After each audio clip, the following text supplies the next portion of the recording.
Këtu nga liçeni I Tiranës, vendosa që sot t'ju lexoj një prallë që ka të bëjë me emocionin e zhgënjimit. Atë emocion që e ka vetë toka shqiptare, të gjithë ne pa përjashtim, burra dhe gra. Jemi zhgënjur nga prindrit tanë, se prisnin dashuri dhe nuk morëm, nuk u shprehen, nuk na mësuan si të shprehemi, nuk shfaqen emocionet e nevojat tona nuk I pa asnjëri, dhe gjithashtu dhe toka mban zhgënjimin. Le të lirojmë këtë emocion ndërmjet prallave. Kjo prallë është nga libri 366 pralla, një për çdo ditë, për të mëdhenj dhe të vegjël, për të liruar emocionet dhe të lidhemi me veten tonë, fëmijën tonë të brendshëm, ta përqafojmë dhe t'i plotësojmë nevojat tani.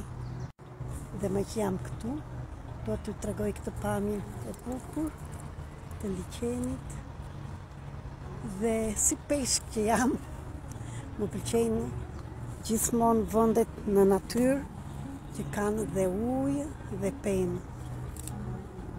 Dhe ato që vura re prapë dhe këtu, tek liçeni, çifte të lumtur, që flasin me njëri tjetrin, dhe më vjen shumë mirë njerëz të ulur bëjnë piknik, njerëz të ulur në bar, njerëz që buzëqeshin sepse është natyrë, njerëz që luajnë letra atje.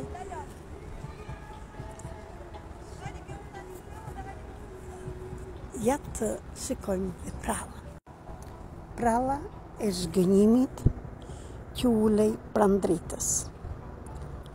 Ka qenë njerë në një kohë, në një fshat të vogël, pranë një mali të shenjtë, një vajzë që mbante në zemër një gur të rëndë zhgënjimi. Njerëzit që donte nuk e dëgjonin. Disa I merrnin dritën, disa e gënjenin, disa e linin vetëm kur ajo kishte më shumë nevojë. Ajo ecte çdo ditë nëpër një shteg dhe pyeste veten: pse më duket sikur mundohem shumë dhe prap nuk më shohin? Unë jap dashuri me shkëmbim të marr dhe një vëmendje, një dashuri dhe nuk po e marr. Çfarë bëj gabim? Ku është faji im? Dhe një mbrëmje, ndërsa uji I liçenit shkëlqente, në nën ajo ul mbi një gur dhe qau. Qau jo për njerëzit, po për veten që kishte lodhur.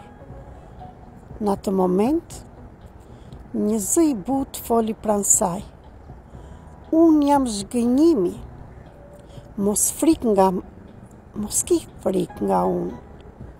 Vajza ngriti kokën dhe pa një grua të veshur në të bardha, të eshtur, të lodhur, shumë e ngjashme me veten e saj. Pse më ndjek? E pyeti vajza.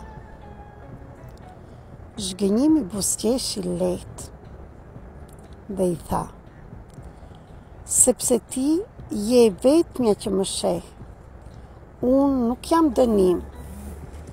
Unë jam ftesë. Për çfarë? Pyeti vajza. Për të ndaluar së dhëni atje ku nuk ka asnjë dorë t'i presë dhuratat e tua. Për të mos vrapuar pranë zemrave dhe pa zemrave të mbyllura. Për të mbrojtur dritën që ti ke brenda vetes. Vajza pushoi se qauri. E pa zhgënjimin në sy dhe e kuptoi që ajo nuk ishte armike. Thjesht ishte lajmëtare. Donte të jepte një mësim. Zhgënjimi është ajo që na thot mjaft. Tani është radha jote të jetosh. Mos jep më për të tjerët dhe të mërzitesh, që ata nuk të shikojnë. Dhe atë natë, pran liqenit, si unë sot, vajza e mori gurin e rënd nga zemra dhe e hodhi në lumë, në ujin e liqenit. Uji bëri valët të lehta dhe pastaj u qetësua. Ashtu u qetësua edhe shpirti i saj dhe zhgënjimi u kthye në dritë dhe drita u bë forcë e saj për të nesërmen. Gjatë ditë, vajza mësoi ta pranonte, ta përqafonte zhgënjimin, sepse ishte një mësim toksor, një emocion që i mësovi që mos zhgënjente më veten e saj duke pritur nga të tjerët, sepse ajo vlen sido që t'jetë, edhe kur jep, edhe kur nuk merr, çfarëdo që të bëj. Kjo ishte pralla dhe më shkruani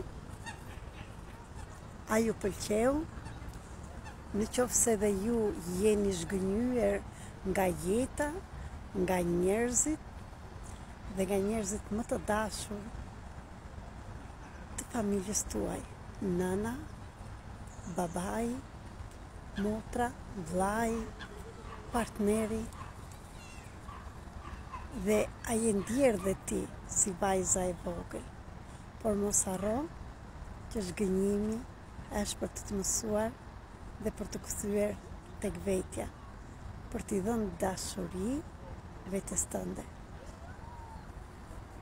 Dhe jo vetëm ai emocion, por të gjitha emocionet janë aty për të mësuar dashurinë drejt vetes. Vetëm kur ti je plot, ke sjell harmoninë brenda teje, atëherë mund ta japësh. Sot fal veten, fal nënën dhe babain që nuk mundën të të dëgjonin, të të shikonin, sepse dhe atyre nuk i dha dashuri. Nuk i pyetën fare si ndihesh. Ju dua shumë dhe shikoni harmoninë që kanë në natyrë dhe çfarëdo që të ndjeni një shëtitje në natyrë, nëse keni ujë pranë, mund të lironi çdo gjë që ju shqetëson. Shikoni dhe natyra sa bukur, rosat që notojnë, qetësi.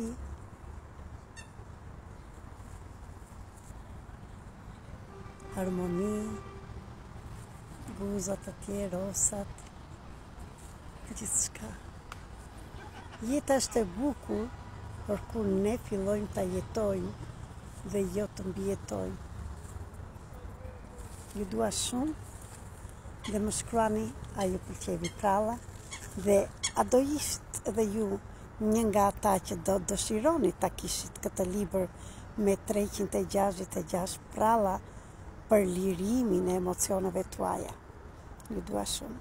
Nga Tirana, Merita Cake, terapiste energjetike, universale, shkrimtare, autore e librave, trajnere dhe mësuese për zhvillimi personal dhe zgjimi kolektiv. Jam këtu për të gjithë ju që dëshironi vërtet të hapni zemrën. Dhe nëse si jeni gati me terapitë që lirojnë plagët e brezave tanë, të vetes tuaj të trashëguar, akoma dhe libri i prallave do t'ju ndihmojë. Ju dua shumë.